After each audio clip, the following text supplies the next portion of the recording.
Student digi lessons from the house of Navankur में आपका स्वागत है। बच्चों, आज हम विषय सामाजिक विज्ञान के पाठ 8 भारत, जलवायु, वनस्पति तथा वन्य प्राणी भाग 1 के बारे में पढ़ेंगे। बच्चों, आप मौसम के बारे में प्रतिदिन समाचार पत्रों में पढ़ते हैं तथा टेलीविज़न में भी देखते हैं। दूसरों को इस संबंध में बातें करते हुए भी सुनते हैं कि मौसम वायुमंडल में दिन प्रतिदिन बदलता रहता है। इसमें तापमान, वर्षा तथा सूर्य का विकिरण इत्यादि शामिल हैं।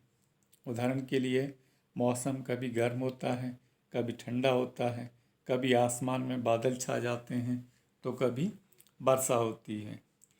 आपने देखा होगा कि जब बहुत दिनों तक मौसम गर्म रहता है तब आपको ऊनी कपड़ों की आवश्यकता नहीं पड़ती है। आप खाने पीने में ठंडे पदार्थों को पसंद करते हैं।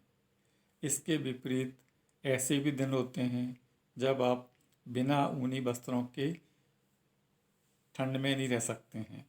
ठंडी और तेज़ हवाएं चलती हैं।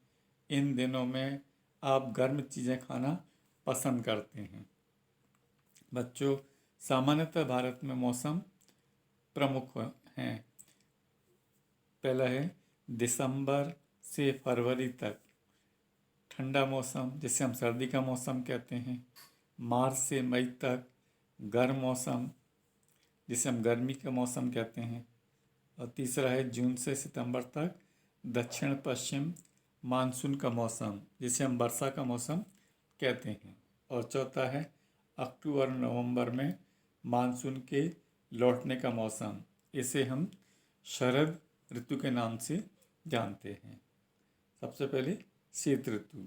ठंडे मौसम में सूर्य की सीधी किरणें नहीं पड़ती हैं, जिसके परिणाम स्वरूप उत्तर भारत का तापमान कम हो जाता है और इसलिए ठंड पड़ती है। दूसरा है ग्रीष्म ऋतु। गर्मी के मौसम में सूर्य की किरणें अधिकतर सीधी पड़ती हैं। तापमान बहुत अधिक होता है। दिन के समय गर्म एवं शुष्क हवाएं चलती हैं, जिसे हम लू कहते हैं। बच्चों, दक्षिण पश्चिम मानसून या वर्षा का मौसम, यह मानसून के आने तथा आगे बढ़ने का मौसम है। इस समय हवाएं बंगाल की खाड़ी तथा अरब सागर से स्थल की ओर बहती हैं। वे अपने साथ नमी लाती हैं। जब ये पवन पहाड़ों से टकराती हैं तब वर्षा होती है। बच्चों, मानसून के लौटने का मौसम या शरद ऋतु क्या होती है, इसके बारे में जानेंगे। इस समय पवन स्थल भागों से लौटकर बंगाल की खाड़ी की ओर बहती हैं। यह मानसून के लौटने का मौसम होता है। भारत के दक्षिणी भागों, विशेषकर तमिलनाडु तक आंध्र प्रदेश में इसी मौसम में वर्षा होती है। किसी स्थान पर अनेक वर्षों से मापी गई मौसम की औसत दशा को जलवायु कहते हैं। बच्चों, भारत की जलवायु को मोटे तौर पर मानसूनी जलवायु भी कहते हैं। मानसून शब्द अरबी भाषा के मौसम से लिया गया है, जिसका अर्थ होता है मौसम। भारत की स्थिति उष्णकटिबंध में होने के कारण अधिकतर वर्षा मानसूनी हवाओं से होती है। भारत में कृषि वर्षा पर ही निर्भर है। अच्छे मानसून का मतलब है अच्छी वर्षा और अच्छी फसलों का उत्पादन। बच्चों, हमारे देश के सभी भागों में लोग अपने क्षेत्रों में पाए जाने वाले फलों के ठंडे पेय, जिसे हम शरबत कहते हैं, का सेवन करते हैं। ये पेय पदार्थ प्यास को बुझाने के सबसे अच्छे साधन होते हैं तथा ये लू से भी हमारे शरीर की रक्षा करते हैं। क्या आपने कभी आम, बेल, नींबू, इमली, तरबूज तथा दही का शरबत जैसे छाछ, मट्ठा, मोरी इत्यादि पिए हैं? बहुत से लोग केला तथा आम के भी मिल्क शेक बनाते हैं। गर्मी के बाद पहली वर्षा हमें आनंद देती है। हमारी सभी भाषाओं में वर्षा पर गीत हैं। वे सुनने में भी अच्छे लगते हैं और हमें आनंदित भी करते हैं। वर्षा के 2 गानों को याद करें तथा एक साथ मिलकर गाएं। वर्षा पर 5 कविताओं को इकट्ठा करें या लिखें। विभिन्न भाषाओं में वर्षा के नामों की जानकारी अपने मित्रों, पड़ोसियों तथा परिवार के सदस्यों से प्राप्त करें।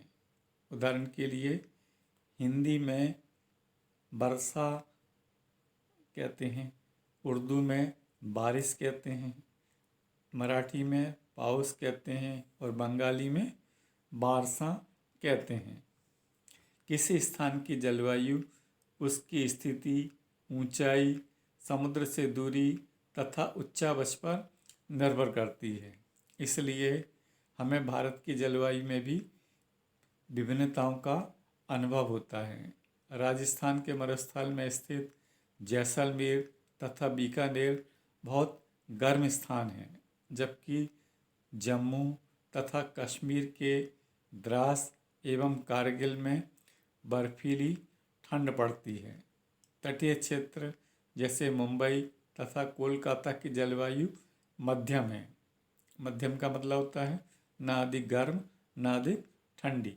समुद्र तट पर होने के कारण ये स्थान बहुत अधिक आर्द्र हैं। विश्व में सबसे अधिक वर्षा मेघालय में स्थित मौसिनराम में होती है, जबकि किसी किसी वर्ष राजस्थान के जैसलमेर में भी वर्षा होती है या नहीं होती है। प्राकृतिक वनस्पति। हम अपने चारों तरफ विभिन्न प्रकार का पादप जीवन देखते हैं। हर एक घास वाले मैदान में खेलना कितना अच्छा लगता है। कुछ पौधे छोटे होते हैं जिन्हें हम झाड़ी कहते हैं, जैसे केक्टस को नागफनी भी कहते हैं, तथा फूलों वाले पौधे इत्यादि।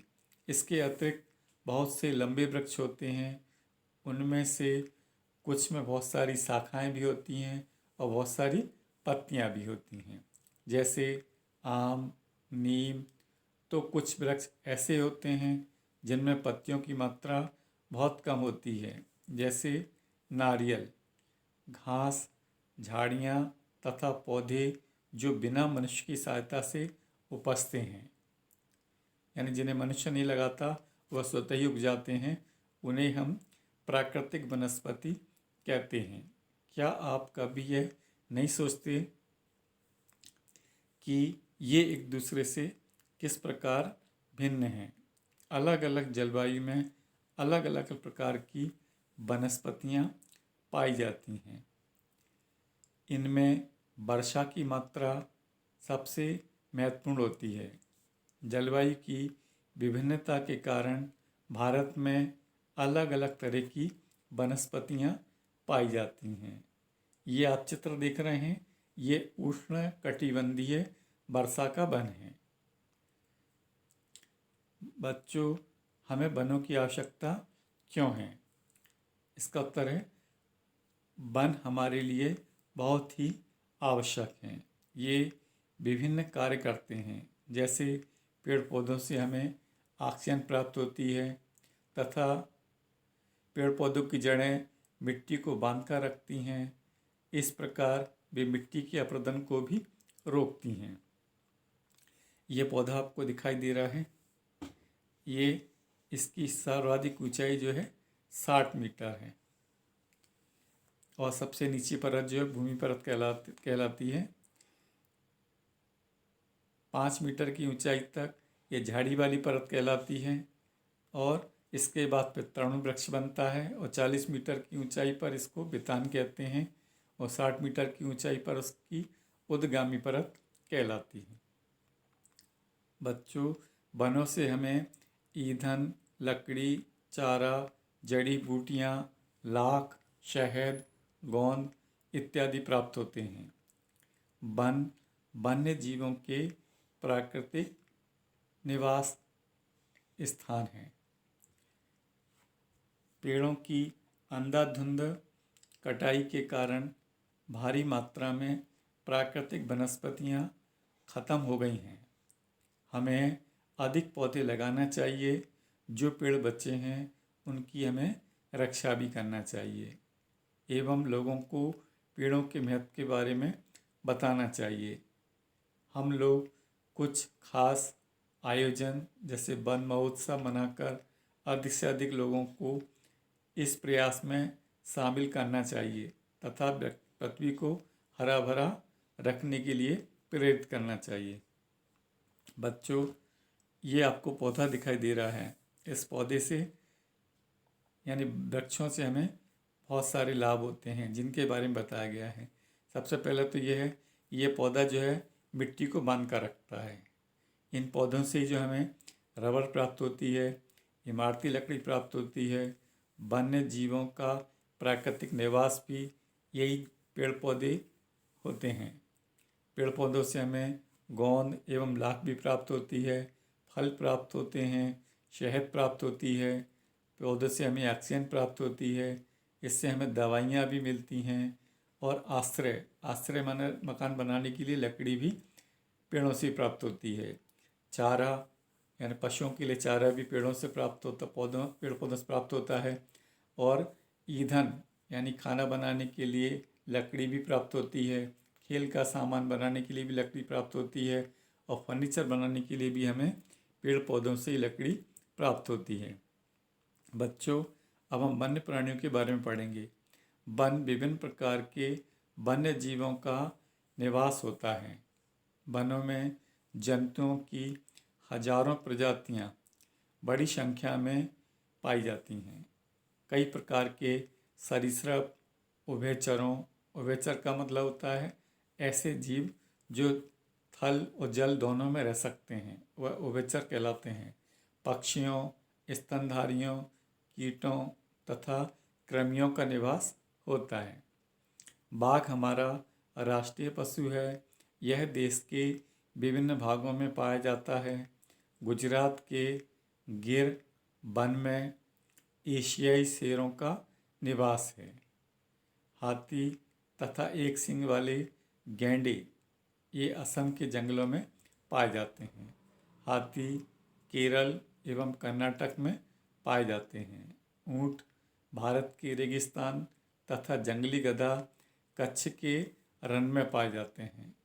जंगली बकरी, हिम तेंदुआ, भालू इत्यादि हिमालय क्षेत्र में पाए जाते हैं। इसके अतिरिक्त बहुत से दूसरे जानवर जैसे बंदर, सियार, भेड़िया, नीलगाय, चीतल इत्यादि भी हमारे देश में पाए जाते हैं। भारत में पक्षियों की भी ऐसी ही प्रचुरता है। मोर हमारा राष्ट्रीय पक्षी है। भारत में पक्षी तोता, मैना, कबूतर, बुलबुल तथा बदक इत्यादि अन्य बहुत सारे राष्ट्रीय पक्षी उद्यान में पाए जाते हैं। ये पक्षी उद्यान में प्राकृतिक निवास प्रदान करते हैं।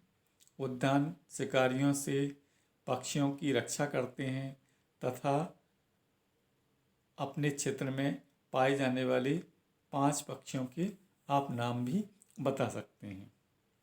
भारत में सांपों की सैकड़ों प्रजातियां पाई जाती हैं।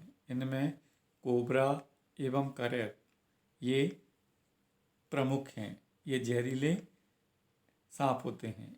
वनों के कटने तथा जानवरों के शिकार के कारण भारत में पाए जाने वाले वन्य जीवों की प्रजातियां तेजी से घटती जा रही हैं। बहुत सी प्रजातियां तो समाप्ति हो चुकी हैं।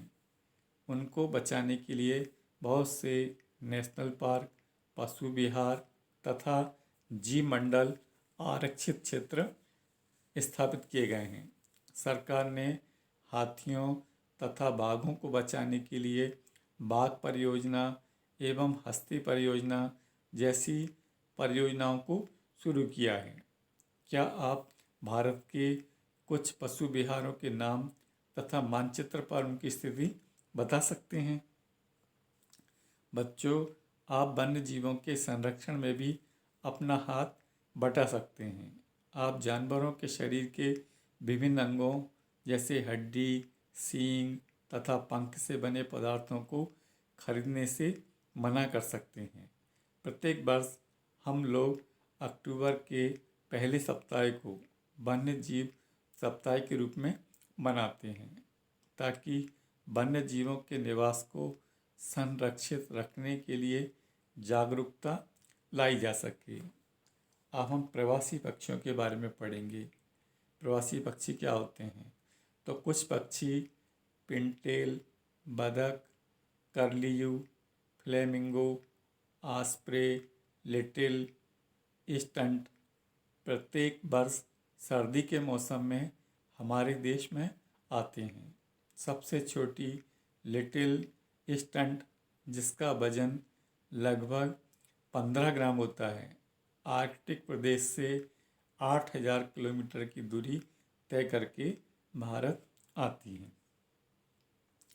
इसी के साथ भाग 1 समाप्त हुआ। धन्यवाद।